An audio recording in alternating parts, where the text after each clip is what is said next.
Hello guys, welcome to the course programming in C.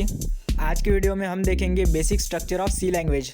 So basic structure मतलब क्या? तो basic structure से मेरा मतलब है कि आज हम सी लैंग्वेज का ढांचा सीखने वाले हैं। अगर हमने पर्टिकुलर इस सी लैंग्वेज के स्ट्रक्चर के हिसाब से कोड नहीं लिखा तो एक कंपाइलर हमें एरर थ्रो करेगा।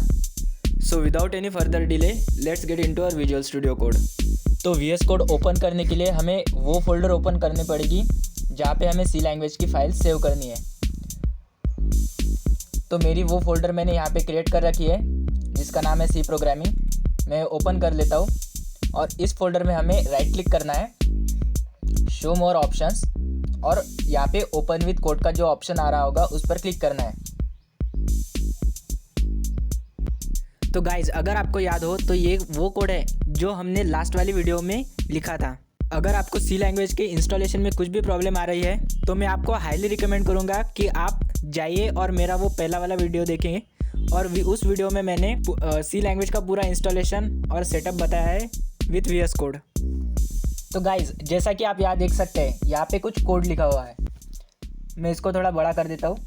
इसको जूम इन और जूम आउट करने के लिए कंट्रोल और स्क्रॉल बार दबाइए, ये अपने आप जूम इन और जूम आउट होता रह जाएगा। तो यही है गाइज सी लैंग्वेज का बेसिक स्ट्रक्चर। तो ये #include stdio.h क्या है, ये int main क्या है, ये printf क्या है, तो चलिए मैं आपको बताता हूँ। तो यहाँ पे देखिए गाइज, सी लैंग्वेज के किसी भी प्रोग्राम की शुरुआत जो होती है वो होती है एक हेडर फाइल से। इसको प्री प्रोसेसर डायरेक्टिव बोलते हैं। हेडर फाइल को आप अभी के लिए ऐसा समझिए कि ये एक बड़ी सी डिक्शनरी की टाइप है जिसमें कि बहुत सारे फंक्शंस लिखे हुए हैं और उन फंक्शंस की मदद से हम कंप्यूटर को इंस्ट्रक्शंस दे सकते हैं। तो गाइज़, यहाँ पे एक सीधी सी बात है, अगर आप ये हेडर फाइल्स हमारे प्रोग्राम में इंक्लूड नहीं करेंगे तो हमें वो फंक्शन जो कि इनमें लिखे हुए हैं वो हम हमारे प्रोग्राम में यूज़ नहीं कर पाएंगे। इसीलिए हम ये हेडर फाइल्स प्रोग्राम के शुरुआत में लिखते हैं। यहाँ पे मैंने एक हेडर फाइल लिखी है जिसका नाम है stdio.h #include stdio.h। ये जो हेडर फाइल्स होती है इनको हमें प्रोग्राम के शुरुआत में ही डिक्लेयर कर देना होता है। तो बात आती है इस इंट मेन पे। ये इंट मेन क्या है?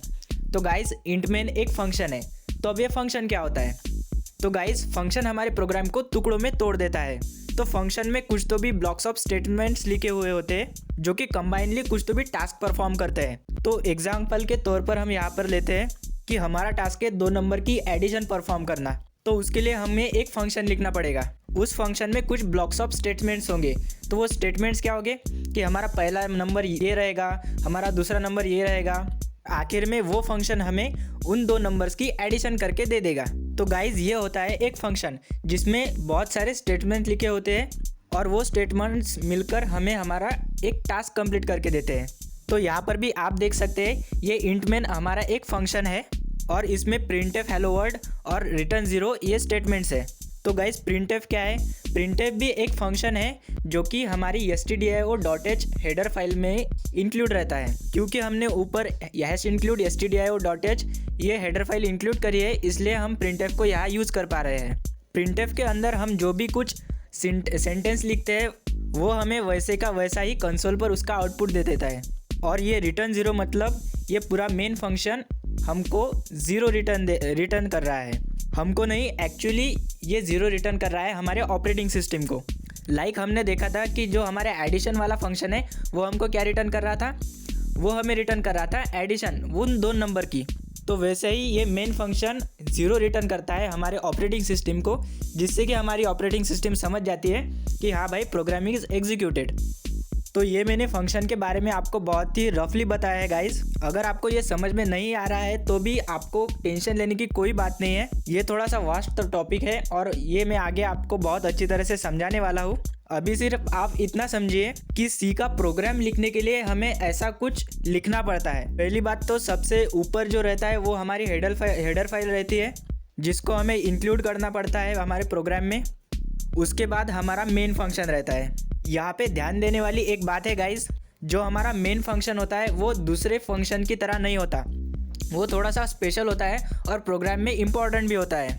क्योंकि दूसरे फंक्शन प्रोग्राम में हो या ना हो, ये मेन फंक्शन प्रोग्राम में रहता ही है। इसका रीज़न ये है कि प्रोग्राम का एग्जीक्यूशन भी मेन फंक्शन से स्टार्ट होता है और ख़त्म भी मेन फंक्शन से ही होता है। मतलब यहाँ पे सबसे पहले हमारा प्रोग्राम मेन फंक्शन में ही घुसेगा। यहाँ पे पहले प्रिंटफ वाले जो स्टेटमेंट है उसको वो एग्जीक्यूट करेगा।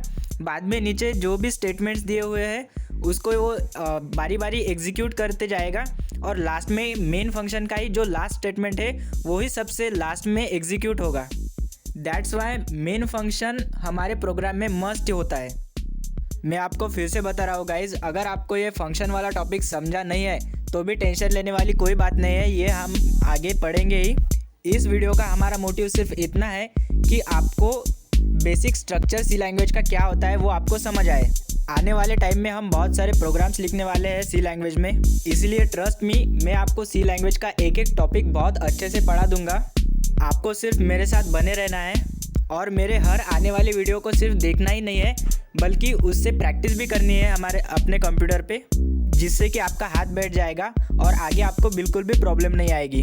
तो ये वीडियो देखने के बाद सबसे पहला काम आपको ये करना है कि आपको सबसे पहले जाके इस प्लेलिस्ट को एक्सेस कर लेना है। लिंक डिस्क्रिप्शन में मैं दे दूंगा और शेयर करिए इस प्लेलिस्ट को ज़्यादा से ज़्यादा लोगों तक।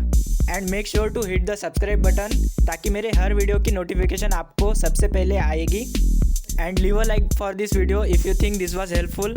अगर आपको इस वीडियो से रिलेटेड कोई भी प्रॉब्लम आ रही है तो कमेंट सेक्शन में लिखिए, या फिर वहाँ पर आपकी प्रॉब्लम सॉल्व नहीं होती है तो मैंने नीचे डिस्कॉर्ड का लिंक दे दिया है, आप डिस्कॉर्ड का चैनल ज्वाइन करके मुझे वहाँ पे डायरेक्ट कांटेक्ट कर सकते हैं। So guys, till then take care and bye bye.